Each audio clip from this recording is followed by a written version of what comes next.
Hey, Dennis O'Brien back again on Let's Talk About It. Great to be here. Susan Johnson is here with me, Matt Rupar.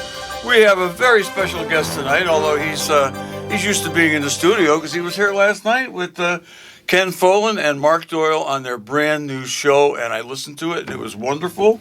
Great show. Great hosting by the host, and the guest was fabulous. And he's back with us tonight. He's going to make a sideline career out of this, being a guest on WILI talk shows. There's lots of them, and we have the oldest one, 25 years old, and we have Matt Rupar for how many years, Matt? 15, 16 years. Wow, doing a great job, doing things that we can't do. Okay, we can talk, but and I'm going to prove it tonight. No, not really. I've proven it before, but sometimes I'm pretty quiet. And usually when we have a guest who knows so much about so many things, I don't say that much, and that's what we have tonight. And Neil Weathers, our acting superintendent. I got that right from listening to last night's show, which was great. And Susan Johnson is here, and she's been on the Education Committee at the State House of Representatives for 16 years, and I'm sure she's going to have some good questions for you. Thank you so much, Neil, for being on the show with us tonight. I know that the boys last night mentioned that they want to have a 30-day gap between anybody being on their show and some other show later on, but there's no 30-day gap tonight. Anyway, I thank you so much for being here. Okay, yeah, we're so pleased that you're here, Neil. And I know, one of the things that has been the focus of my work at the Capitol has been education. And we've been able to accomplish a great deal of change, making sure people understand what's going on with our educational districts. And I am very, very pleased that we were able to finally get the full funding of our education cost-sharing grant, which was underfunded when I first started at the Capitol to the tune of $10 million a year, in accordance with the Horton versus O'Neill formula. And we are moving forward now. Now that we've got that accomplished, we'll be looking at special education, special needs students, and a number of other things. So I'm so glad you're here to talk. And of course, I worked with you extensively on the leadership committee for the students who are working with the drug limitation situation. So we were able to get a scholarship for some of the students that went through the Police Academy leadership, and that was really something that you were quite helpful with. So welcome to the show, and thank you so much for being here. And let's talk a little bit first about what happened. Our superintendent, Tracy Youngberg, has got another job in Bloomfield, and that's where she came from, and I guess she wanted to go back there because she's familiar with the area. But I'm so glad you have such great familiarity here. Talk a little bit about this little transition that's occurred. Okay, well, thank you both for having me. I'm really happy to be here.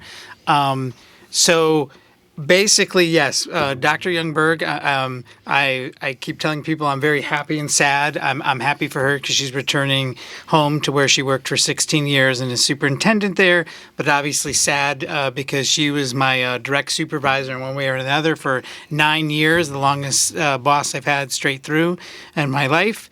So I'm sad about that, but she did great things for the district, and her accomplishments have really stabilized the district and put it in a good path forward. So in the meantime, the Board of Education is searching for a new superintendent who will not permanently be me. I am the acting, as Dennis was saying earlier, and that is because I don't have my own 9-3, and I'm very happy going back in 6 months when they find the new person to being the assistant superintendent for the district. I absolutely love Windham. I was in Meriden for 15 years. So I'm in my 25th year in public education. I am very happy where I am, and I love the place, and I look forward to the Board of Ed finding someone great that will love this community, and I will help them along the way. And like I did last evening, I just want to make sure I give a proper shout out to both Albie Harris and Beth Bernay, who are my interim assistant superintendents during this time period. Albie will be overseeing operations and facilities, and Beth will be overseeing teaching and learning, and both their various experiences in the district to make them suited for it. And along with Grace Martinez, and who is our HR director, and Rita Parsiak, who is our leads our finance charges. We have a nice team of 5 to go through the many initiatives we have. You set have forth. many initiatives, and I just want to give a shout out to Dennis, my co-host, because one of the things, 2 of the things that he actually did over the last several years, since the mid '90s and all the way to now, is he was instrumental in first getting the new middle school built and getting the referendum done on that, and then fast forward to having the renovate his new situation that we have now. He was the one that was instrumental in starting that process with the State Department of Administrative Services. And so both of those things have been done. We have nice, beautiful schools for the junior high and for the high school. And of course, I have to compliment Senator Flexer and myself for the 95% reimbursement that we got for the high school renovation. And the other thing that I've been really thrilled about, because of this high school renovation, we have that early childhood opportunity center right there in the high school now. And we just did a tour and a grand opening at the beginning of the school year. So why don't we start there with what's going on there? Because I've heard a lot about it. It's beautiful, and there are windows there, and there are things that people can, the kids can look out, and they have a chance to go into the little square in the center of the school, and that's all kind of closed in, so it makes it very safe. And so I just wanted to, have you give us a little bit of information about that. Sure. And before I jump into that beautiful facility, and you're absolutely right, I just want to thank you and May Flexer and you just for being advocates. And without your support, some of the things we're talking about don't happen. So I just want to say I appreciate you very much. Thank you. And you're very welcome and well deserved. But you are absolutely right. So in September, we had a ribbon cutting for the Early Childhood Center, which I will speak about. And we had a ribbon cutting in December, which is almost like, I think it was the second to last day Tracy was here, actually. And we had a ribbon cutting for the high school as well. And we acknowledged the building committee members at the event. It was lovely. But the facility is just a state-of-the-art facility. So there's 3 components to it. There's the main component, which is the high school building, which is just brand new, state-of-the-art. The media center is gorgeous. The auditorium is beautiful. The cafeteria and the culinary space that they have classes in is just out of this world. And just you could tell the students take pride as they walk in their new space, how proud they are of it. The staff is proud. It's state-of-the-art rooms, modern 21st century, the whole shebang. And then in addition to that, and something that I actually take advantage a little bit of, is you have the state-of-the-art brand new turf field that hosted our, even though we didn't get the result we wanted, the semifinals in the state for football. We have new fields, and very soon we'll be enjoying those new tennis courts. So just state-of-the-art facilities at the high school. In the track, I'm a runner, so late at night, if I need to get my cardio in, I have a place to go do it, or early in the morning. So that is just wonderful, selfishly. And then during the summer, you see all the kids out there playing soccer or on the track, and it's just a wonderful community space. So I'm really, really appreciative of seeing that in effect. The second part is the Early Childhood Center, which for a long time had many different homes. For a long time was in multiple campuses, sometimes 2, maybe 3 different spaces for their different programs. And now they have this single space. It's in total about 240 students it services. And it's just a wonderful, wonderful, wonderful space. Again, state of the art. The staff is just thrilled to be there. It's just a beautiful, beautiful space. And that's been going since the start of the year, where they've all been there. So they, over the summer, made a transition. Our early Head Start program took off there, and it's just a wonderful, wonderful to have that there. And finally, our central offices, which have been at the high school campus for several years, those are redone and are actually on the opposite side now. They're close to the Walnut Street side, and I can tell you that we are all very appreciative again of new spaces. Windows, I believe, was the word. Like I can look out and see the sky, which is very nice, and it's just we're very, very fortunate to have it, and thankful to all the advocates that made it happen. and thankful for the town. And I think it benefits the community, and it definitely benefits our students. So we're very, very fortunate. I'm very thrilled with that. And also the fact that the building committee worked so hard at doing this. And we have to talk again about the chair, Callahan, who was really a great engineer, who has worked so hard on the water department, but also helping us do this. Now, a lot of getting Mike Callahan to be the chair of that had to do with Dennis O'Brien. Well, I was on the town council at the time, and I was the chair also of the nominating committee that nominated the members for the building committee. You know, we had a lot of people interested in being on the building committee. Of course, as you know, the Board of Education had its own committee, which did a lot of the groundwork, did terrific work. But we needed to have a building committee. I guess we decided to have 9 members. And we had 22 applicants. And we did it right out in the open, and some of the applicants who didn't make it were not happy with us. And I think after that I thought we better change the process because it was a little bit too open. But we did come up with a great group of people. Charlie Critch was on the committee for a while as a member representing the town council, and then when he left the town council, Randall Prose replaced him. And Randall Prose was just the ideal replacement. Not only is Randall a real capable, intelligent, hardworking guy who does so much for the community, just like present company, just like the guys who were on with you last night. Randall is a gem, just like Mike Callahan. And Randall wanted to go on that committee, and I'm sure he played a major role in that committee. Not a construction guy, but there's certainly a public school guy and coach, and he knows the whole property probably better than almost anybody. Maybe you're right up there with him, but I mean he's out in those fields. Sure. But anyway, Randall wanted to be on that committee, and he went on there and he did a great job. But that committee was a blue ribbon committee. It was fantastic because we had so many people come forward. We could have had 22 people on that committee. They were all great, the applicants. But Mike Callahan was. I talked to him about it. I remember it was at town hall, and I took him aside and I said, Mike, you really ought to be on the committee. And then I called him and I said, Mike, if you're going to be on the committee, but you really ought to be the chairman. He said, well, if I'm on the committee, I want to be the chairman. I said, well, that's great because that's exactly, you're the engineer. I mean, you've done these things before because I know he did a lot of work up in Mansfield on when I was a town attorney up there.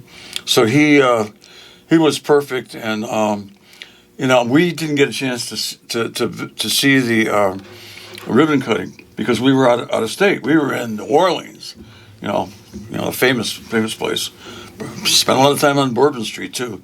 Very sad. Very sad. Yeah. Very sad. Very struck by what happened. Yeah, very. We saw the films. The places, that we were there. Hey, we saw the films. We saw the films of what of the aftermath of it, and just God, we were right there. Just a couple of weeks ago, but we missed out on the ribbon cutting, and I know we ran into you recently, and that's when I didn't just ask you to be on the show yesterday. I firmed up I picked a date, but we had talked to you about being on the show a couple of weeks ago when we ran into you, and you said sure, and we, you said anytime you want to tour, but you know what? I just realized that this segues into another topic. Three Kings Day is on, as you said last night, and I know it, is on the 11th of January. Right. And what I didn't know, what I learned last night from the Doyle and Folan show with you, is that it's going to be at the high school. So I'm going to be there for sure. I have a trial 5 days after that, and I was thinking about not going, but I'm going to be there because I want to be there to see a good part of the school. It won't be a tour or anything, but I'll get the drift of it, and I really am looking forward to going and seeing the building because I remember when Randall, when we were going over the application and everything when it first went in for the renovation, Randall said, "Gee, we can probably do a lot with $112 million." And I said, "Yeah, I think so." And Randall said, "Absolutely." That's a lot of money, and I think that committee, along with the administration and the committee that worked for the Board of Education, is to be congratulated. I mean, because it is the jewel in the crown of the entire town, and also the major projects that we've done in the past several years that the town council passed, and Susan's saying it's her time to talk. But wait a minute, maybe it's Neil's time. Well, maybe But it is. anyway, I'm looking forward to being there, and I'm not gonna. I want to say, Susan, go ahead. I just want to know more about Three Kings Day. Thank you, Dennis, for raising that. What time is it, and who can attend? So, Three Kings Day will be taking place from 11 to 2 at Wyndham High School. The event used to take place there a long time ago, and then when COVID occurred, we did some drive-through events at different locations, and then the past couple years, while the construction was taking place, we used the wonderful community center here in town nearby. But now that the high school is complete, we're going to move it back to the high school. It's taking place Saturday, January 11th from 11 a.m. to 2 p.m. And then what we just encourage families for students that are going to participate, that they reach out to contact their schools. Usually there's on websites and links, or their family liaisons, so we can sign them up and make sure we have enough gifts for everybody. But it's one of my favorite events of the year. It's always there's a great turnout from many different people. Tons of volunteers and effort go into making it such a wonderful, wonderful event. So I look forward to that. But I will be around, and we'll be glad to give you a personal tour if you want. I don't want to take up too much of your time. You're going to be in great demand as a superintendent, and you'll have to speak. And Susan usually speaks briefly. I would be glad to speak briefly. I will be glad to listen to both of you. I won't say a word. But I was going to say, I would be glad to do the tour as well. I'd love to be able to go. If other people are going to be there, it might be nice to have a tour of the area. We already toured the early childhood area, and so looking at what's going on the first and second floors will be great. And, one of the things, too, I'd like to point out is the fact that the governor was there before the completion of the renovation. Right. And some of the students had ideas about what to do with the center and that sort of thing of the school, the little square inside the center. And there's, I guess, a picnic place where they can go outside. Yes. Tell us a little bit about that. Yes. So that is true. There were several projects. We participated in the program launched by the state.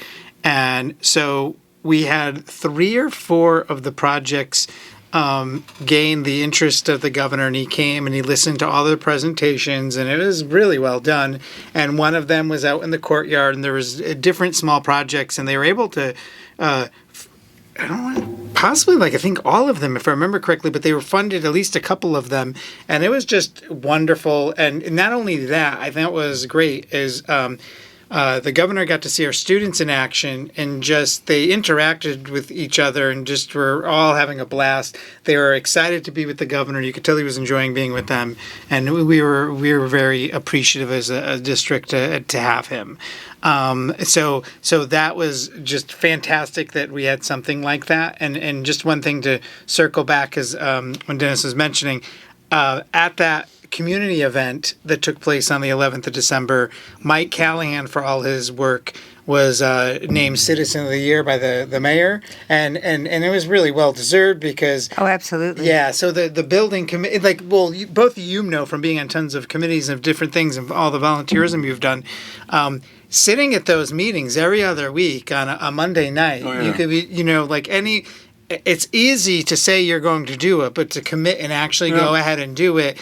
And just, I can tell you from being on some of the meetings, not all of the meetings in the entire several years, the thousands of decisions that were made and discussed can't really be understated for the success of what we now have. Exactly. That is an excellent point, because it is a building committee, but it's also a lot of details that some of the people on the committee may not have that much familiarity with, so they really have to dig in and understand it, and it has to be presented in a way that they can really follow through.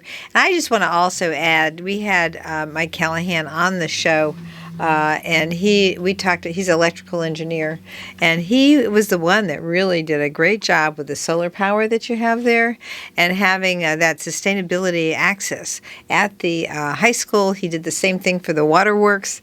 I mean, so he's saving the town lots and lots of money, creating infrastructure here that'll continue to be great. Having solar panels on the on the parking areas, as opposed to the roof saves the roof, because when you need to do something for the roof, you don't have to move the solar panels. I think that as we get more sophisticated over time, we'll understand that aspect of sustainability. And I think we're going to be going to a break. You said 2 minutes. So, I am going to say this is Susan Johnson with my Yeah. co-host Dennis O'Brien, and our very special guest, Acting Superintendent Neil Weathers. We will be right back after these messages because I have some more sustainability things to discuss. Nah, come on. Welcome back, everyone. This is Susan Johnson. I'm here with my co-host Dennis O'Brien and our very special, hardworking guest this evening, Neil Weathers, the Acting Superintendent for Windham Public Schools. And we were just talking about sustainability when we went to our break. And I just wanted to say I am so proud of the Barrows Academy for getting that Sustainability Award as being one of the most sustainable schools in Connecticut. So, Charles H. Barrows STEM Academy, it is gotten several awards over the past few Yes. years for U.S. News.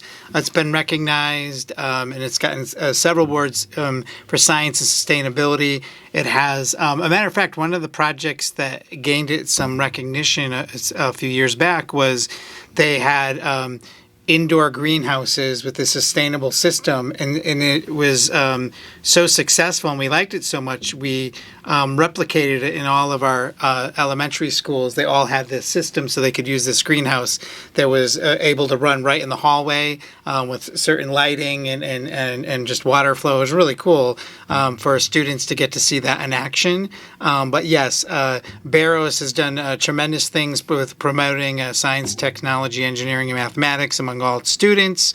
They, in addition to getting that award for sustainability, they're known for having their invention convention where they bring in community members to judge these incredible projects that go on to statewide and sometimes national recognition. They do their 8th graders do this wonderful capstone project that takes place here on the campus of Eastern, where they basically are trying to solve or investigate like a problem, and this could be science related or just a issue in the world that the student has found interest in, and they research it and come up with suggestions and solutions, and it's just tons of incredible critical thinking skills that go on. So Barrows is doing great things over there. Eben Jones is the new principal there. He actually was the principal of Natchog, and then he was away. He was a principal in Nicaragua for a while, and now he's back with us, and we're so excited to have him back. But yeah, Barrows is doing awesome things for sure. Yeah, we're very excited. It's a magnet school, and it has many sending towns. Yes, so I think usually I think at some point it might have had as many as 26. I would say it had somewhere between 20 and 26 different towns in addition to Windham. And this is a beautiful time to mention this. On January 7th, we are opening our lotteries. They will be activated at 9 a.m. When I say activated, we will show up at work and just turn on the website. But yeah, because we can do that by 9 a.m. But at 9 a.m. they will be on for both Compañeros, our dual language program, and Barrows. So the application processes start and they run, I believe, till February, and we will be very excited to get that up and started. And then, but yeah, we have about 180 students that come from outside of the system, and we have about 360 students that are here, whether in Windham, whether it's in the outside Windhams or Willimantic. Excellent. And that is just the purpose of a magnet school. And this magnet school is operated by the Windham Board of Education. So that's the structure that we have here with our magnet school and the Barrows Academy, which is a science and technology school that really is something that this state really needs. We need students that have this background, and they can move right into the high school with a lot of the same types of, knowledge and learning. Yes, yes, and I just don't want to forget this while we're on rewards. There's 2 other schools I want to make sure I give due to. Yes, please. Natchog, last year, you may have heard, was the Connecticut Elementary School of the Year. Yes, and that's so out of proud. every school in the state. It's a really, really big deal. Yep. And if you look at the list of schools, you would see it's an impressive list and recognition. But in addition to that, they are a red, white, and blue school they got recognized for. And then on top of that, last year in our accountability index, they were recognized as a schools of distinction for student growth. And that is recognized among the top 10% of performers in the entire state. That's out of every elementary school. So you're talking hundreds of schools, and they're in the top 10% of student growth. So that's fantastic. And then I don't want to be remiss in leaving Sweeney out. Recently got recognized, I think it was through Big Brothers Big Sisters, but a volunteer program they had, and they had some people come out for their community engagement, and they were recognized as well. So I was very, very happy about that. And I can't help but remember that I think it was last spring, we celebrated the 30th anniversary of the Compañeros program. What amazing schools we have here in Windham. It was just amazing to think that we have one of the very few dual language programs, which are the best way to teach students how to learn English or how to learn another language as a dual language program. And that's the top way to go. And tell us a little bit about that anniversary. Oh, I would love to. First of all, that was amazing. We actually had two incredible MCs. One of them was Mark Doyle, who was on one of the original committees. John McGrath, the probate judge, was on the Board of Education when that happened, and he still talks about it today. He's very proud of being involved when Compañeros was initiated. A feather in the district's cap for sure. Yeah. So he was there, and then Madeline Negron, who's the current superintendent of New Haven, she was a principal and from here. So the fact she came and she committed to that whole 3 hours, and both of them were wonderful MCs. Tons of performances by students and staff, and it went on for 3 hours, and it was just jam-packed, and there were vendors everywhere and exhibitions, and it was just a huge turnout. I remember specifically because I got actually kind of a bit of sunburn from being out there, but it was just such a fantastic event to acknowledge this 30 years of this dual language, and I just want to, for everyone out there, sometimes it gets lost because we hear Compañeros, which is a gem for the district. That is part of our lottery-based two-way dual language system, which has 50% of the students that are dominant English, and then 50% that are dominant Spanish. We also have a large number of students that participate in Dos Rios, and in that case, it's essentially the same curriculum and programming with 50% in English and Spanish, but they're primarily consist of dominant Spanish speakers. And then what has happened at the middle school, now that we've had Dos Rios for so long, and we've moved up to the middle school, we have Dos Rios and Compañeros, and we've merged the programs to be Compañeros Unidos, and so they're together at that point, and that went to 6th grade and 7th grade, and next year will be 8th grade, and we have about 750 students out of 3,200 that are participating in a dual language program. Just answered the question I was going to ask. Yeah, I wanted to know the numbers, because I'm sure the numbers are much greater now than they were when we started. It's right now we're approaching where in the next couple of years it'll be more than 1 out of 4 of our students are in some form of dual language. Wasn't there talk about having a special dual language school at one time? It is a dual language school over at North Windham School. Oh, but that is a dual language. Yeah, that's where it is. I thought it was going to be exclusively. So the what we want to do is we want to make sure that we are able. The state is now recognizing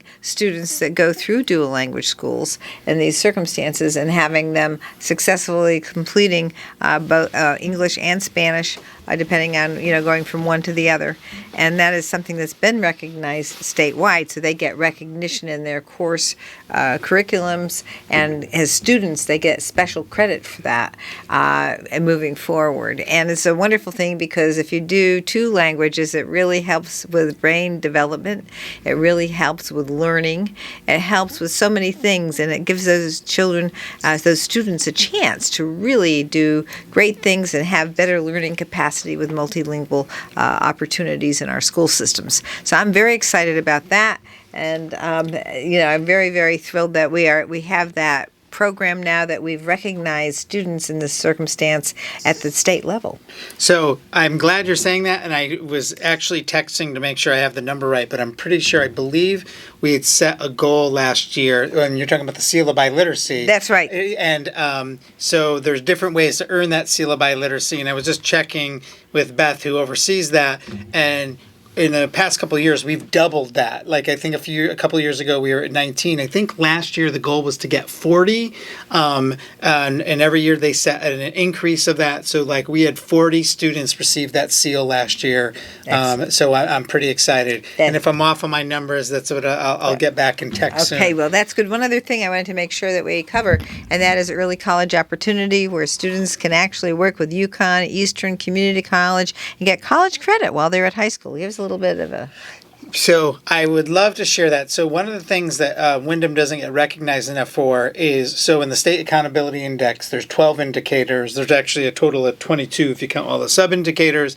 One of them is for participation in dual enrollment classes, like you're saying, whether it's an AP class or at many of the universities you described. Say what AP is, please. Oh, advanced placement. Thank you very much. Advanced placement course, which is a programmed course where our teachers get trained and they can get college credit if they earn a certain score on those exams. But in addition to that, like we have Eastern, all the different universities you just named. Students can be duly enrolled in classes and get credits for those, or take part in the UConn ECE program. So we're in the way above 90% for the percentage of students that take at least two of those by the time they're a senior. That is above, actually, where it's in the low 90s for the state. We're somewhere close to the mid 90s, I believe. So we exceed the state average, actually, here at Wyndham High School and Wyndham. So that's a feather in our cap. And then last night, what I was just sharing is, anecdotally, several people talk about how they love that their child is graduating college in 3.5 or 3 years because they earned enough advanced college credit when they were in high school, and you know, the cost of college and advanced Right. learning, right? So what a cost savings to have that opportunity, you know. So I'm just really grateful of that, and I like to celebrate that and make sure people know that, because it's you know, and sometimes, you know, there's other districts that may not be large enough, or whatever the mechanism, to have as many offerings that we offer. Well, let me just say that I saw a article that was, I forget it, which of those publications it was, Connecticut Mirror or the News Junkie, but they didn't put us in there. And I wrote back to the person who wrote the article about early college opportunity, and I said, hey, the town of Wyndham does this, and don't leave us out. We want to get recognized for the good work that we've been doing, and I've been fighting right along to make sure we get that done. And I'm glad to see that it's really progressing, and that we're getting. That's another thing to make sure that we get the money for, because we have to make sure we're able to coordinate that with the universities, with the community colleges, and make sure that we do all that work, because that is so important for our students. And like you say, I've had a couple students come up to me and say, "Hey, Representative Johnson, I got a whole associate's degree while I was getting my high school diploma at Wyndham High." Yeah, that's amazing. So we Wow. so we have credit opportunities. We're working on some other ones. Currently, we're working on some potential CNA coursework where they could be certified as a CNA, and we're actually looking at certificates that students can earn in certain courses that will help them be more marketable when they leave high school. Yep, Whether yep. they go on to college and it's after college, or whether they pursue the workforce right out of high school, things that can help them earn jobs and help their capacity to be successful. And you know, one of the other things is that about the early college opportunity is, or getting successful right after you leave high school, is this the tech background. Students being able to go straight to, say, Electric Boat, or to Pratt and Whitney, or to Sikorsky Aircraft, because they have that tech background. And you have some of the things were donated of these technical, you know, pieces of equipment to help students with that. Yeah. So we have several students, and we still have, we don't have the ECHO program anymore, is that what it's called? But we have what's called the manufacturing pipeline. Uh-huh. So Yep. we're creating these opportunities of courses, and that's kind of the the name that was changed through the programming itself. Yeah. And so, but you're right. Like we're looking for pathways for our students to be successful. Yeah, the pipeline is something I think that was especially active in Eastern Connecticut, thanks to people like Joe Courtney, Kathy Austin, who's a good friend of ours, state senator from Sprague, who is chair of the Appropriations Committee. Senate chair of the Appropriations Committee, and Susan, and that program has generated lots of jobs for kids in Eastern Connecticut who don't necessarily have to get college degrees or go to a full program like at Wyndham Tech, which we think is wonderful too. Sure, we think of course. we think the tech schools are so important. I know you do too. Right. And based on your background and in the job market when you were young, just like mine, which I won't get into right now. We both worked for Stop and Shop at one time. Okay, with me, it was long before Neil hit Stop and Shop. But we anyway. And Susan too. Susan worked in a lot of. I did not work at Stop and Shop. No, but you did. I was a waitress and I did factory work. Job market I worked in different jobs before I went to college. Yeah, me but too. I wanted to just go first before we run off the air because we're running down. And I did want to say that at the state of Connecticut, we now have a special education subcommittee of the Education Committee, which I've been on since 2009. And I've just been appointed to the special education subcommittee of the Committee on Education at the Capitol, and that's because we realized that the formula for special needs students is outdated. It was put into effect in 1974 under Governor Meskel after the Congress made it mandatory for all of the schools all throughout the country to provide special education.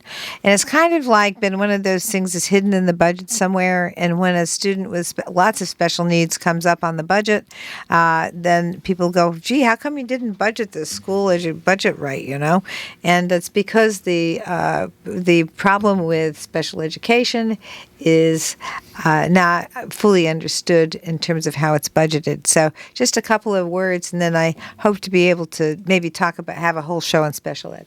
So I'm really glad you're bringing it up, and I'm glad there's a committee investigating this. This may or may not be surprising to many people, but the number of students with special needs in our district and across the state and across the country is continuing to increase in percentage. And it's not just the number, it's also sometimes the intensity or severity of need or the number of needs a student has. And in order to meet those services and really make these students be as successful as they can, we need the proper staffing, we need the proper programming, and that one of the components of that is actually funding and having a successful funding for it. So I'm really thankful for you bringing that up. Thank you very much. I'm really pleased. I look forward to working with you and maybe having you on the show just to discuss special education. One of the things that we know for the last 20 years is the idea of brain development has been a focus of science, and that is why we've been able to determine that we have so many more special needs students. So it's not something that you can get suspicious about. It's just something that we've learned more about it since science has been taking over more knowledge about brain plasticity and how the brain works. But I won't take on any more than that. I just want to give you a last minute, Acting Superintendent Withers, just a last word. Just thank you for having me, and I just look forward to the next 6 months. And my mission and goal, along with my transition team, is when we find that next great superintendent for our district, to just hand over and keep the ship moving forward, because I think there's still many, many great things, and the best is yet to come for Wyndham Public Schools. All right. Thank you so much, Acting Superintendent Neil Withers, for being on Let's Talk About It. Tune in next week for another great show. Right, Dennis? Yeah, we'll be right back next week with another great show. And thank you, Neil Withers, for being on the show. We hope to see you again soon. Thank you both.